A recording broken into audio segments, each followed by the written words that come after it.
Hello, my name is Carrie and welcome to my channel. Today I'm going to be talking about the books that I read in the month of April.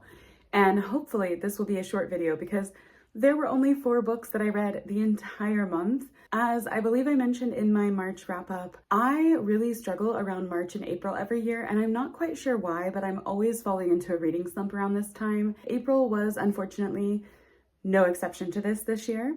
So of the 4 books I read, I did manage to eke out 1,161 pages, which I'm honestly shocked because I did not feel like I had read that many pages through this month. And the format that I read these books in, surprisingly, 1 was an audiobook and 3 were physical books, which I am pretty proud of. On top of that, there were 3 books that were from my own TBR and 1 book that was from the library. So I both was reading less audiobooks this month and also reading more from my own TBR, whether that be digitally or physically, which are both wins in my book. Now, the background of the authors that I read from: 1 author was Asian, 2 authors were white, and 1 author was Black. The countries that I read from, I think all but 1 of these countries I've read from before. So I read from India, the UK, the US, and Bulgaria, which Bulgaria is slowly but surely helping me along to reading from 12 different countries this year.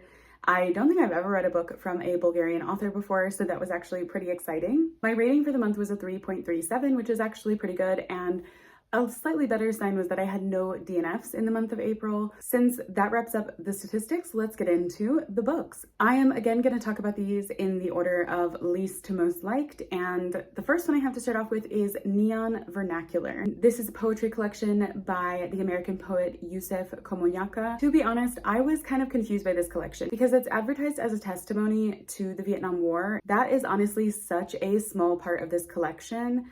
This is more of a collection of works from this poet's previous collections and career. Honestly, I do usually struggle with those types of collections. So had I known that going into this, I think I would have actually waited to read it and instead read more from this author that was already previously published. But that's not how the dice rolled. And so I ended up reading this one. And I will say that there are some sections that are about the Vietnam War from previous collections that the poet has published. And those truly were the strongest for me.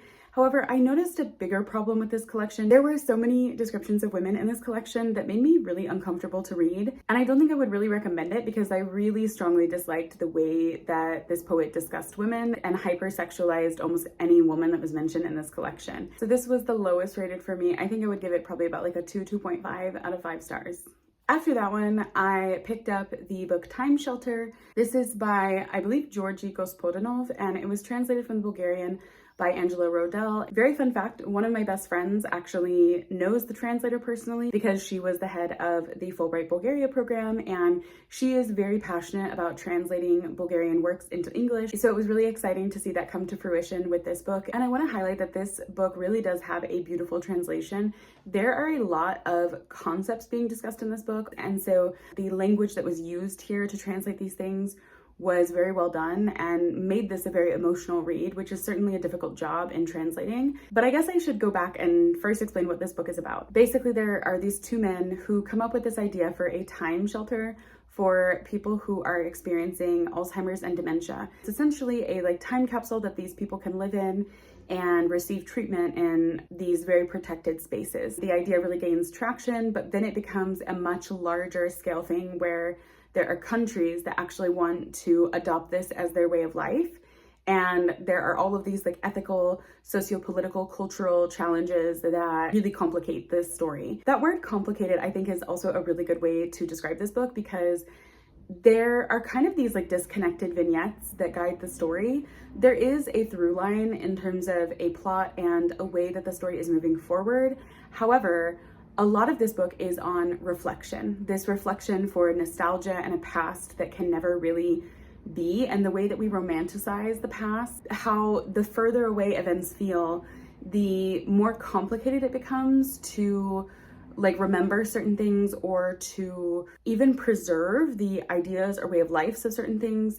There was a lot in this about collective trauma, but also collective memory that I think was explored in a very nuanced way and that was very interesting to me as the reader. Yet, having said that, the last quarter of this book really took a nosedive for me. I think that's because there was this rapid attempt to progress through the story and then also to kind of wrap up certain things that just didn't really have a resolution to them, but we've now rushed to this finish line. It was something that really disappointed me in the end because I was really enjoying the first like 75% of this book. And then the last quarter just felt like not only did it affect the pacing, but it also affected the entire story because we had been rushing to this point that just was not fulfilling to me personally. I do think this is an author that I will certainly keep on the lookout for in the future because I do think the writing style in this was very beautiful. It's something that I would want to read again.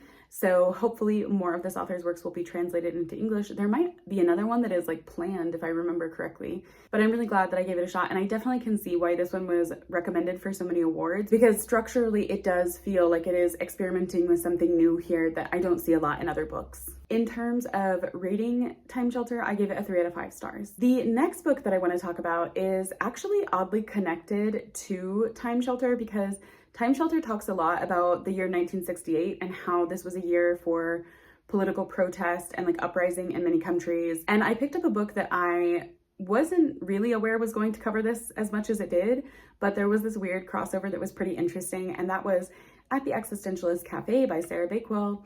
I have owned this book for so many years. It just sounded interesting to me because I don't really know anything about existentialism. It seemed like a good introductory resource for that. And having finished the book, I definitely think this is a good resource to introduce people to existentialism because that's kind of what the purpose of this book is.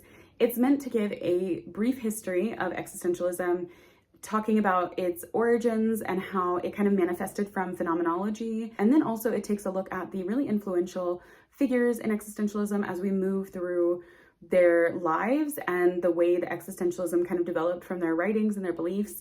I found it to be really engaging. I really liked Bakewell's writing style because she is also someone who has studied philosophy, and so she talks a lot about her experience encountering these materials and the figures behind them.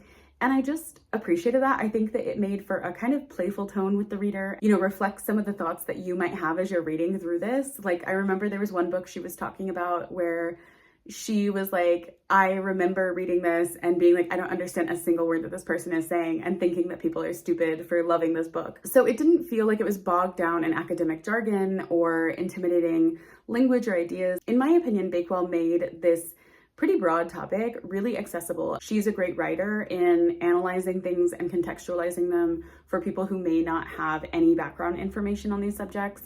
I will say I didn't like that she talks about a lot of works, not just from the figures that she focuses on, but also from contemporaries and like other books, I think even a couple of movies that were being released at the time that these people were living. My gripe with this is that she often spoiled these storylines to these things, and that was a bit frustrating because some of them were things I was really interested in, and I couldn't understand why she was doing this because it didn't really feel necessary to the larger arguments that she was trying to make, or even the supporting information she was trying to give. So that was a bit disappointing.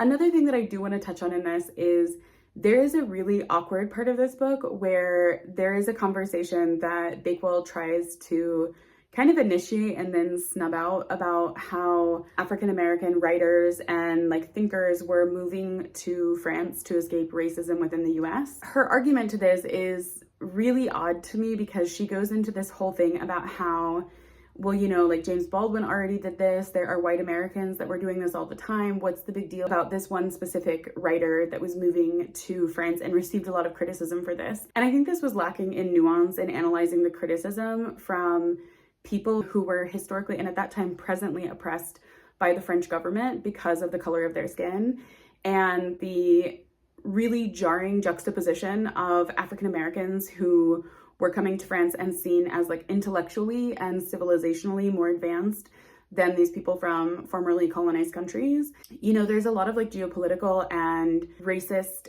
and xenophobic like beliefs that kind of go into that argument. And I think that this was first a very odd thing to bring up in the book, and even more odd to me that this really served no purpose because like she doesn't actually examine this figure or their life.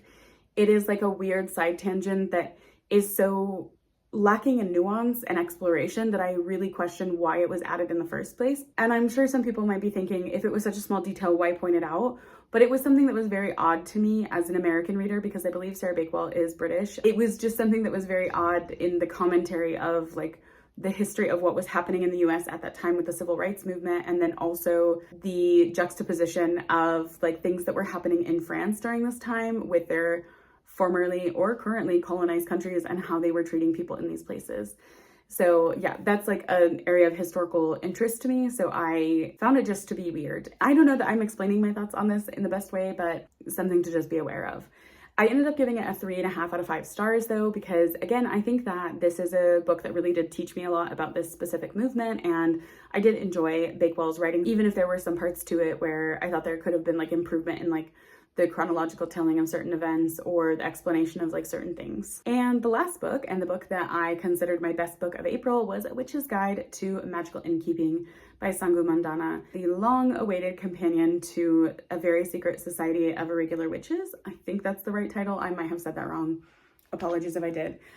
I waited so long for this book, and it was actually a buddy read that a friend of mine, we do like a kind of like craft and chat, and sometimes we do like little mini book clubs where we listen to an audiobook while we're working on craft projects together.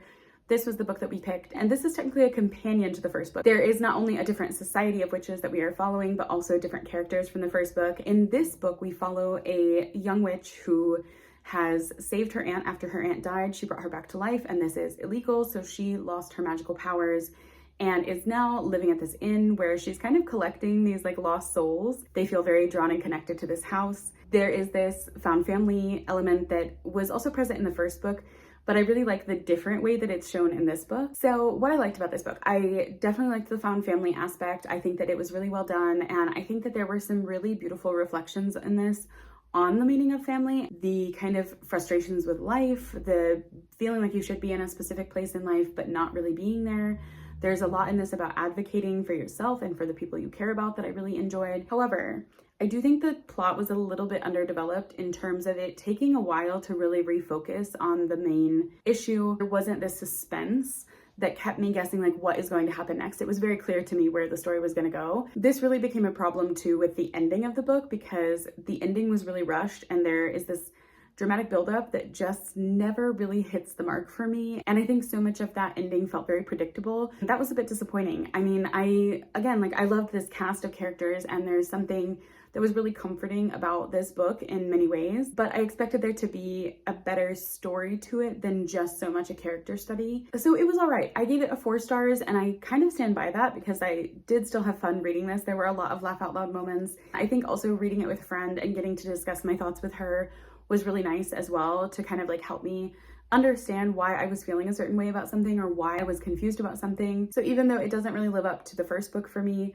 I still think it was worth the wait, and I am very curious if there are going to be more books in this series in the future, and if so, if we will start to see crossover between the characters, because something I did think at the beginning of this book is that so much of the characters in this book felt very similar to the characters in the first book. So I'm very curious if they're going to come together at some point, if it will be very confusing to keep track of all of these characters together. But I guess we'll see what the future holds. So those are all the books that I have to talk with you about today. I'd love to hear what you have been reading, or if you've read any of these, what your thoughts are on them. Please let me know in the comments down below. And I hope you enjoyed this video. Thank you so much for watching, and happy reading. Bye.